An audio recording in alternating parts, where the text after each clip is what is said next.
Hi, I'm Mac McCarthy, and I help people with their breakups. And today, we're going to talk about a really useful, helpful tool, modality that actually helps you clear those times when you're stuck, when you have extreme anxiety, when you're worried about the outcome, when you're resisting something quite a bit, like a breakup, like the fact that I think my ex is with someone else, I think they'll never come back, that kind of stuff, where I call it the mouse wheel in your head, where it repeats the thought, repeats the thought, repeats the thought. I have something for that. I've been using it myself in my own life. I've brought it to the practice of coaching. I've been officially certified in it for a few months now, but I've used it for a long time. It's on the internet. A lot of this stuff that you learn, modalities, different things, the secret's out, okay? It's called EFT, Emotional Freedom Technique. You can research this on your own, which that's the beauty of the internet now. You can learn about something and then you can research it and get different opinions, different things. What I really like about this one, it's simple to put to use right away and it gets results. There's multiple books, multiple remixes of it. And what do I mean by that? Just like there's different coaches, there's different therapists, there's different styles. Really, whenever you get a therapist or a coach, or you're looking for some help with some problems mentally, right? Make sure the person that you're asking for help lines up with you, because everyone has a different delivery, maybe has a little slight difference in the way they do things. I was just talking to a client yesterday in a live coaching session, and he was one of these people, and I've had other clients like this that was talking about how many coaches he's gone to besides me, and some of the things that they were telling him to do. And I'm one of those, I never put someone's name in the mud, because if you're out there trying to help someone, you have your own style of doing things. Sometimes it works, sometimes it doesn't work. But as long as your intentions are good, what I'm finding with some of these coaches that some people are going to that are extremely expensive, but also rushing through the process. I mean, yesterday someone told me that his coach, who was, I believe, over $400 an hour, was telling him to write out a script to memorize this script to say to his girlfriend. Now, here's the thing. Maybe that works. Maybe it was a good script. But really, is that putting you in a position to think for yourself, make decisions for yourself? He had another coach tell him that, why didn't you just continue to lie? You probably would have got away with it. And in his particular situation, he had cheated and lied continuously, and lies on top of lies, and the guilt got to him. And he was saying that one of the things I said in my videos that I'll stand by, go ahead, if you're going to cheat, deal with the guilt. Can you deal with that guilt? Because that's going to eat you up. You're going to have sleepless nights. You're going to be stressed out. That's the part that's hard. Lying is actually easy for a lot of people. So anyhow, this EFT, emotional freedom technique, highly, highly useful. And I'm going to get a little deeper into it today. So just to get into the basics of it, it's a tapping technique. When I mean tapping, it's like this. You're tapping meridian points in the body, similar to acupressure or acupuncture. And I'm not speaking for acupressure or acupuncture, but there's similar spots that are sweet spots in the body's energetics. And so when you go through the process of tapping on these spots in a certain sequence, it releases some emotion. People will actually yawn while they're doing this. Sometimes tears will come up, emotion will come up. And actually, what I'm finding being a coach for a long time and being someone that likes to talk about things, I have no problem talking to someone about their breakup for 2 hours, 3 hours. No problem. What I'm noticing 4 years into this is that talking's good. It feels good. But it kind of leaves you in a situation where you still haven't got a lot of feelings up. So some people can talk and release feelings. They're vulnerable. They can cry. They can do those things. What I've noticed is, the type of person that says they did this wrong. Yeah, I kind of did this wrong. There's no emotion involved. They're kind of just talking at things very analytically. Those are the people that get more stuck. The reason why they get more stuck is they're not having any access to the feeling part of themselves. And this is what EFT will help you do. It will get to the feelings part. I'm going to talk about hypnosis and guided meditation also in a future session tomorrow or show tomorrow. But these are things that get deeper than the surface. Talking is surface-based. It helps. It actually feels good to talk to someone, a coach. But how are you going to get deeper is one of these types of modalities like EFT, which is extremely easy to use. So how does it work? Okay. Number one, you take a SUDS test. Okay, so a SUDS, I'm going to just pull this up really quick, is to get the right. So for example, if you are feeling worry, the SUDS test would actually be like on a scale of 1 to 10, how much worry is there? Okay. Now, don't overthink this. I'm worried if my ex will ever come back. On a scale of 1 to 10, how much is your worry? Go with the number that comes to your head first. It's an 8. It's a 10. Okay, so you start there. And that's your SUDS. Okay. And the SUDS means subjective units of disturbance scale. That's why I couldn't remember that one. Okay, that's why I'm like, what was that mean again? So it's useful to apply a benchmark before commencing the EFT technique. This will help you measure your progress in eliminating the negative emotions or problems. Okay. So you get to 1 to 10, and this is a good place to start because then you know where you're at. Like I said, don't overthink this. So you say on a scale of 1 to 10, I'm worried my ex will never call me back. Okay, let's start with that because that's a big one, right? Or I'm scared my ex will never come back to me. Okay. And you have a 9 or a 10 of a level of that. Okay. So next level would be make sure that you have a declaration statement. And I would help you with this if we were in a live coaching session, because sometimes you kind of aren't ready to find your path with this. And this is where the talking part of the coaching helps. You would say something like, even though I'm worried that my ex is not going to come back, I'm okay. Now, that's extremely simplistic. It's extremely clean. It's something that a lot of people could vibe with. I'm going to be okay. The other things you can say, even though I'm worried my ex will never come back, I forgive myself for the things I did wrong in the relationship, if you want to make it longer. Even though I'm worried my ex will never come back, I accept myself moving forward. So you can make it longer, but the it's okay is very clean and clear. Now, let me get to the objective on this. So you're wondering, before we get into the actual practice of this, and you can do this at home without me, it helps having a partner or a coach guide you through it. It makes a difference, but you can absolutely do this on your own and it works. So you start with that says, I'm on a scale of 1 to 10, I'm worried 9. I'm worried my ex will never come back. Even though I'm worried my ex will never come back, I'm okay. Now, why are we saying I'm okay? The reality is the biggest problem that you're stuck on that worry is because you're fighting it. You're actually having a ping pong game in your head where you're saying, I'm worried they'll never come back. I got to move on. I'm worried they'll never come back. I got to start dating again. I'm worried they'll never come back. I shouldn't care this much. They don't care about me. You're not sitting in that worry. Now, it sounds counterintuitive because you're like, I don't want to worry. The reality is, before you can get through that junk, that worry, you have to accept it's there. And that's why it's in the mouse wheel. That's why you're not letting it go. And sometimes when we do this kind of work with EFT and do it with someone like myself that's done it many times, we'll change that statement from even though I'm worried my ex will never come back to even though my ex hurt me, I'm okay. Because really, that's the deepest layer. The deepest layer of breakup, a lot of times people are hiding from, that person hurt you with what they said and the way they rejected you.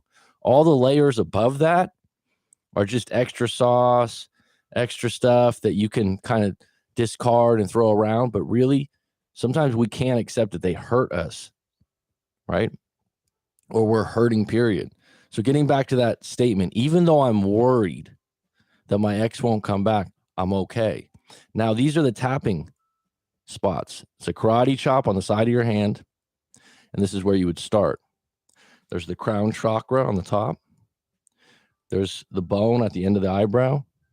There's a bone at this part of the eyebrow. There's a bone right below your eye, the dimple below your nose, below your chin, right here on your collarbone, underneath 6 inches underneath your armpit. Then I like the pinky one on the inside, which is the meridian to your heart. Now, I'm not going to get into all the nitty gritty of this right now as far as the science. It works. I've used it before. I've used it many times with clients. Clients literally go, oh my God, I feel different. Where to go? So let me go through this process really quick. Even though I'm worried that my ex will never come back, I'm okay. Even though I'm worried that my ex will not come back, I'm okay. And then you'd go, worried, worried, worried, worried, worried, worried, worried, worried, worried, worried. Even though I'm worried my ex won't come back, I'm okay. Even though I'm worried my ex won't come back, I'm okay.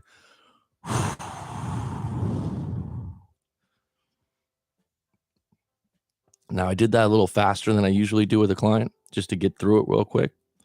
But what it'll do, the next step, you'd say, well, on a scale of 1 to 10, what's your worry? Now, if they were at a 9 and they go, I'm a 7, I'm a 6, I'm a 4, I'm a 5, then we'll do it again. And we do it usually 2 to 3 rounds to get it down to a 0. Otherwise, we have to change the declaration statement. The declaration statement is very important because sometimes you make a declaration statement that's actually not true. Like I said, maybe you're worried your ex will come back, but what you're really upset about, what you really can't let go, is they hurt you. Sometimes people just want their ex back in order to reject them back. This happens actually a lot. This is one of those moments when I'm doing a live coaching session and someone's, they just ended it a certain way. They left it the way they left it. I need more closure. The way they did this, the way they did that. But do you really want them back, or do you want to validate yourself for being rejected and them breaking up with you and walking away from you? Those are two different things.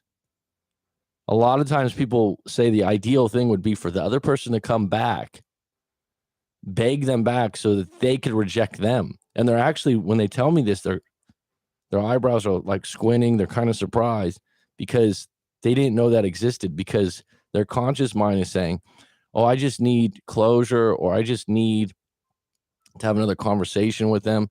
But what you really want is for them to come back to you to prove that they still care about you and love you. And then you have the option to possibly reject them.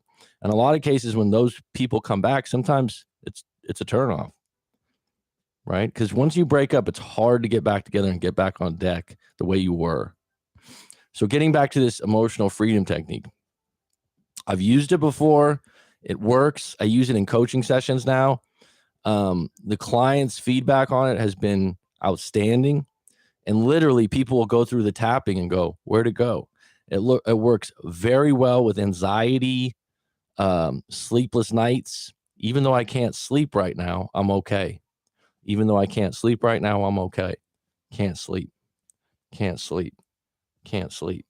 Can't sleep. Can't sleep. Can't sleep.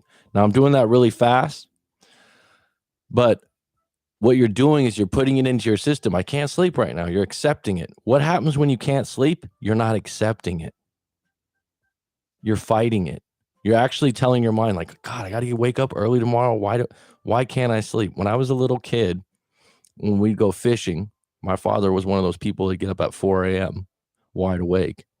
I would know, all right, I got to get up at 5, right?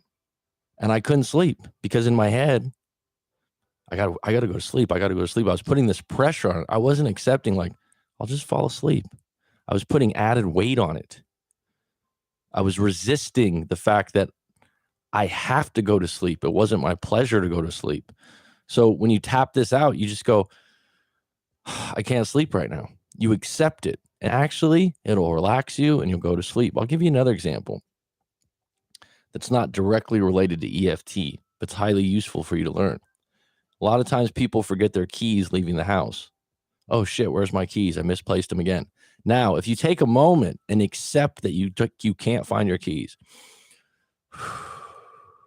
All right, can't find my keys. Where are they at?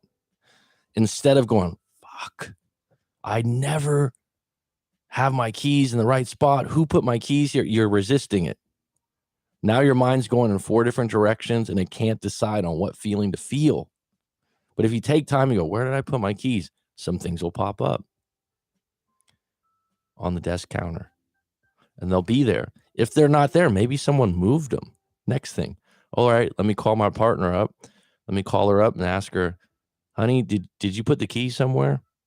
Because maybe they were moved. You go through the things rather than, I can't believe I lost my keys. Now you're resisting the situation. You'll get nowhere. Your mind will go like this. The same thing happens when you're in a breakup and you don't want to accept it. This tapping method, what it does is it helps you accept it. And the crazy thing is, the counterintuitive thing is, actually works better when you're highly emotional. If you have tears or you're angry, I've actually tapped out for clients about the anger you have. Now, think about this. A lot of times when you're broken up, you do have anger, but you push it aside because maybe you're a nice person and you don't like to be angry, or you feel like being angry is not going to help anything. So we'll tap out on, even though I'm angry right now, I accept myself. Even though I'm angry right now, I'm okay. And then what you can do, instead of just saying I'm angry, I let people go through the story. I'm angry because she always hated my cat. She hated them. She hated my cat. She treated my cat like shit. And then you'll hear a breath come out. And that's when you know there's progress. And then another angry rant. And then another angry rant. And this is actually really useful. So I'll actually cheer the person on. Okay, good. I won't say anything. Oh, you can't say that. I can't believe you said that. Some people say some dark stuff, say some bad words, say some bad things about their ex, but they do it all in one sequence and they get it out because they've been fighting that. They don't want to tell all their friends all these dark things or mean things about their ex, but really they're fighting that. That's part of your resistance of getting through a breakup. So while you tap through this, right, and you say all those things, you're releasing them without resistance. It does help to have a coach like myself on the other end, or someone that you trust that will listen to you without judgment, but you absolutely could do this on your own, right? And so I just went through how it works and why it works. And a lot of times clients, after talking for a while and we get into this, they'll kind of be puzzled why I want to do this. But once they do it and they follow up, they go, wow, they feel almost like this curtain got unveiled. And they actually look for the emotion like, well, wow, how does that work? It works. Okay. And it was developed in the early 80s by a guy that was actually trying to sell the modality, the trainings, for $100,000 a person. Now in 2022, with the internet and everything, it's out. Everyone knows about it. Now, here's the crazy thing. Why don't more people use it? The word's just not out. I'm going to be doing Zoom groups with this because it's useful for anxiety, for sleep, anything worrisome, anything you can't accept, which, if you want the essence of why you have a lot of issues, it's because you can't accept what's going on. Before you can get through something, you have to accept it's there. What a lot of people try to do is they don't go through it. They try to go around it, or they backpedal. Or this is what a lot of people do now too. Instead of facing the fact that you're hurt by your ex, even though I'm hurt by my ex, I'm okay, they backpedal, blow a whistle, and tell everyone, my ex was this, my ex did this, my ex that. Okay. But before you're going to move forward, you have to admit to yourself and accept that you're hurt right now. Maybe have some tears come up. Now, this is something that I've been developing for a little while behind the scenes in my coaching sessions. I'm going to share more and more of, because it's really important. It's really going to help you get to a point where you actually feel different, right? And this is what I've noticed with reading self-improvement books, right? They're the thing with self-improvement books, and I've read a lot of them, breakup books or attraction books, and there's a lot of useful information in there. If you're not in the right place and you're resisting a lot of things in your life and you don't believe in yourself, those things will never work. They're just going to be very surface based. They're not going to get to your feelings, right? That's why I believe in hypnosis and guided meditation, because it relaxes you so much to receive good messages. All right, we got 5 on deck, 1 like. If anyone has any questions about breakups or this modality of EFT, please throw them in the live stream. I'll be happy to answer them. Like I said, if you had one tool to use that's easy, effective, in that getting unstuck phase or being full of anxiety and worry about your relationship, this would be the one I would give you. You can use it anywhere. You can go in the car and do it. And like I said, I'll be doing more stuff on this. I'll give you some further information. But it absolutely works. Absolutely works. So really quick, I'm going to move on to the comments. No story today, but we do have some comments to shed. Emotional freedom technique. Gary Craig, the founder of EFT, describes this technique as an official freedom technique, the gold standard of EFT. The differentiates his protocol from many EFT offshoots in use today. EFT is an energy therapy technique that provides freedom from negative emotions. There you go. So today I thought we'd segue into some comments. A couple of them aren't full stories, but some people leave comments on my videos, and I'm going to get to those today. So I got about 3 to address. And if you have a breakup you want to discuss on the live stream, go to writemac.com, send in your story. If you want to book a live coaching session, go to writemac.com. The link will be below. So Purple Moonlight was the tag name on this one. This guy I met online chased me for about 6 months. We met up about 6 times due to long distance and COVID. He would always call me, voice note, and message me. After our last meetup, he stopped messaging me out of nowhere. It all stops. He continued to update his social media. I have gone scare. I don't know what that means because it's in quotes, scare, by deleting all my social media platforms, such as Instagram, Facebook, Snapchat, and my messenger. I've gone scare on him now. He doesn't want to speak to me, wants to ignore me. I'll make it so I'm not around to be ignored. So I don't really know. This is what happens with sometimes in the comments. This is why it's really good to write your full story out and get a little more detailed so I can know what's going on. We met up 6 times due to long distance and COVID. He would always call me, voice note me, message me. After our last meetup, he stopped messaging me out of nowhere and stopped to continue to update his social media. So bottom line is this happens a lot. Someone meets someone online. The relationship doesn't work out. The other person doesn't call you ever again. And the other person's wondering, like, why? I thought we had a good meetup. I thought we had this. Here's the thing. When you meet people online, you don't know them as well as you think. Something comes up. They're long distance, so they don't keep in contact. People that meet other people online are still advertising. They maybe still have their profile up. They have other options they're seeing. And people take this really, really personal. I thought we had a good thing. I thought we were dating. I thought they liked me. Don't take it personal. Just take it as one of the obstacles of getting over on online dating, that you're going to meet people you don't know that well, and they're going to be shallower connections, even if there is intimacy.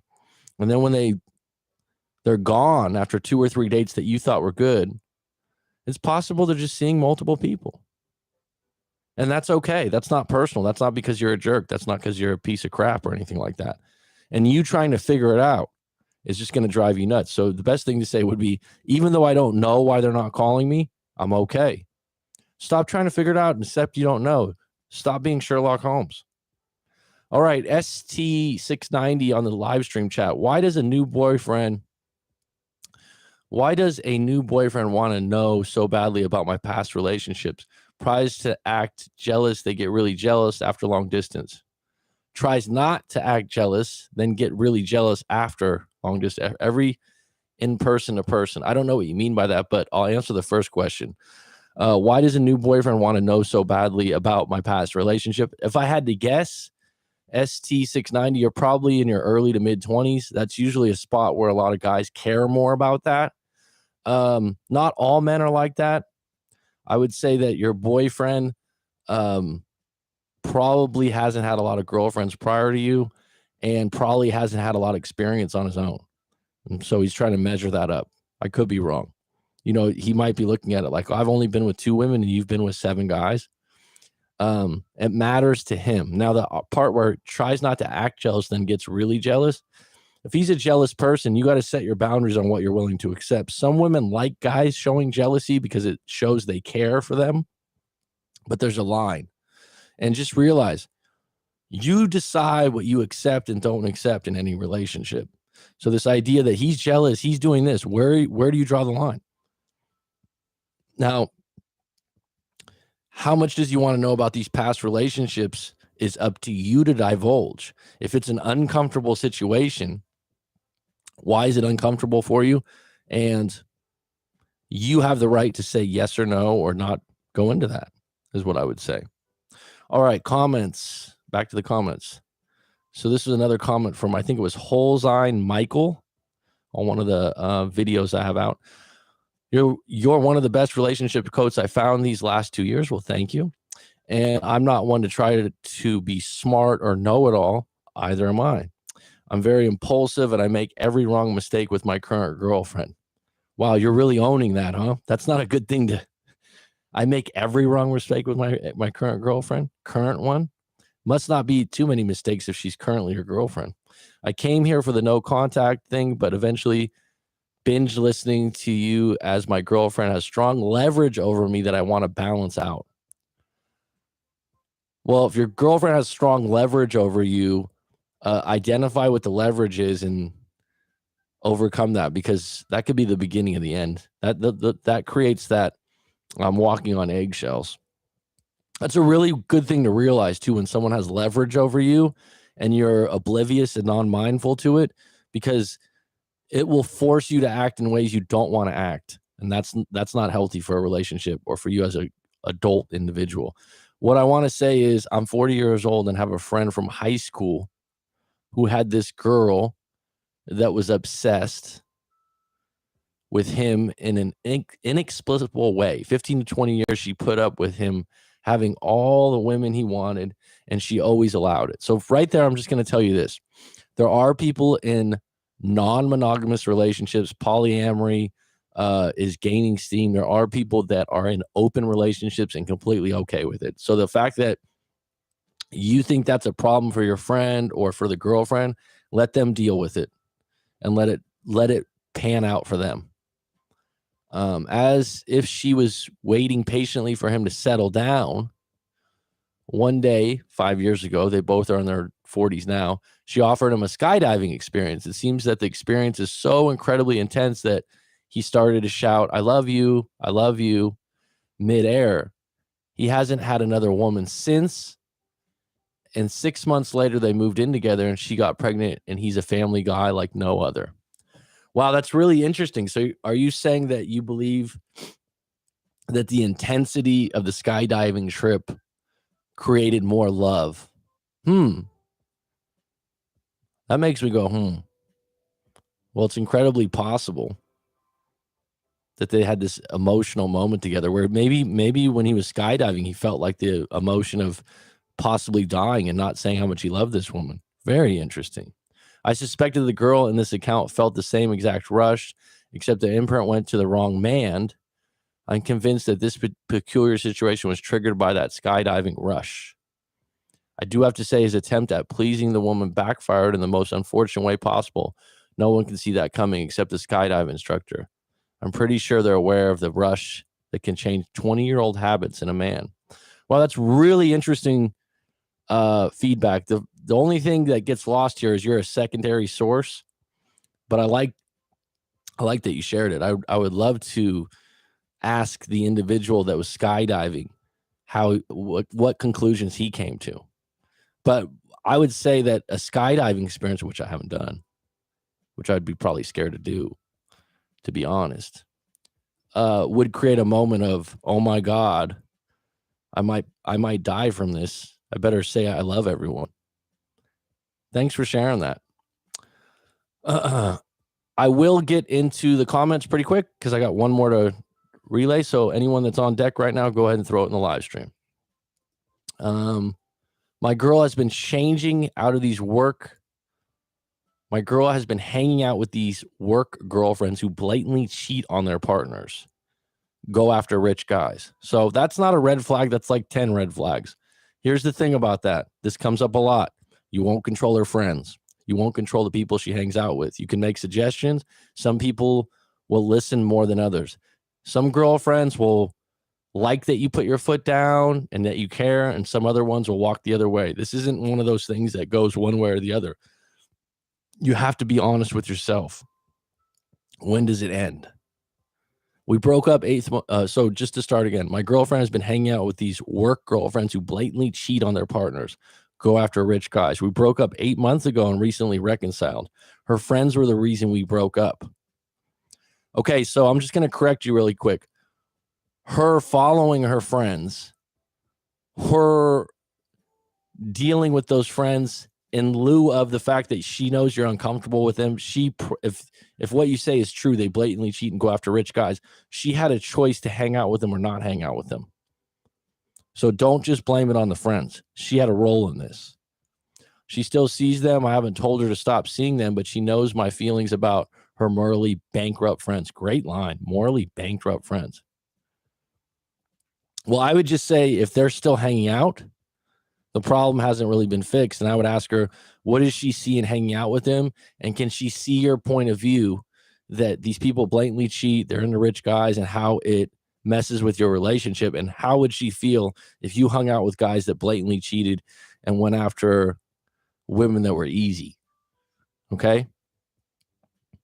She's starting to see they are trash. You're absolutely correct. Tell them the exact reason why you don't like them and let them make that choice. So this is really great because this was a video that I made, and I've said this a lot. I've said this a lot to people. Men tend to let things go sometimes. Say exactly why you have a problem with them. Don't say it on the sidelines like as if they should already know. Say directly what you have a problem with, and then let it ride. What's up, Petty Betty? I got your message. I will email you soon. Looking forward to our session soon. You'll definitely like the hypnosis. We'll get into it. We've done a hypnosis session before, right, Petty Betty? Have you ever sensed someone from distance without knowing what was going on with them? What's the type of connection called? Have you ever sensed someone from distance without knowing what was going on with them? I sense what would be my question. D-snuts. If you're talking about intuition or a feeling, sure, but I don't know what you're alluding to. I'm excited to do it again too. I would love to go skydiving, says ST690. I don't know if I would. The fact that I don't want to do it maybe means I have to do it. But that was an interesting story that was shared in the comments. I'll tell you what's interesting about sensing what other people are doing. You definitely have those feelings of thinking about someone and then you get an email or a call from them the next day or that afternoon. That happens to me. There's something to that, right? A lot of people have discussed the fact that if you lose a loved one, you are thinking about them prior to. I've had an instance recently. I was thinking about someone that I cared about a lot and hadn't thought about in a long time. And they were just on my mind. And that evening I found out that one of their parents had passed away. And so that was kind of interesting. So there's something to that. And I would say when you do coaching work, especially when you do hypnosis, EFT, you deal with other people's feelings, you become more sensitive to that. The idea that you meet someone that you fall in love on first sight, I don't know if it lines up with me to fall in love on first sight. I will say that girlfriends that I've had long relationships with, I was instantly attracted to them, highly attracted to them. And they weren't in any ways, above and beyond anyone else I saw. I was just very attracted to them. I think it's synchronizing. All right. It was going to be a short show today. I will be on deck tomorrow to talk a little bit about hypnosis, what I'm doing with that, guided meditations, how that's working into the coaching, and EFT. If you have more questions on that, put that in the comments. This is something that really works and really will help you through a breakup, a tough time, and really get you to stop resisting. And if I could tell you one thing about this, the resistance is what makes persistence. The resistance is what makes you not move on or move forward. Before you can move on, you just got to accept what happened. And that tapping really does that. Just like I said, when you can't sleep, accept, I can't sleep right now, instead of fighting it. It helps. It works. All right, folks. Mary, I'll see you tomorrow, hon. Petty Betty, D's Nuts, ST690. Thanks for joining. Anyone that's been on later on, put it in the comments. Curtains.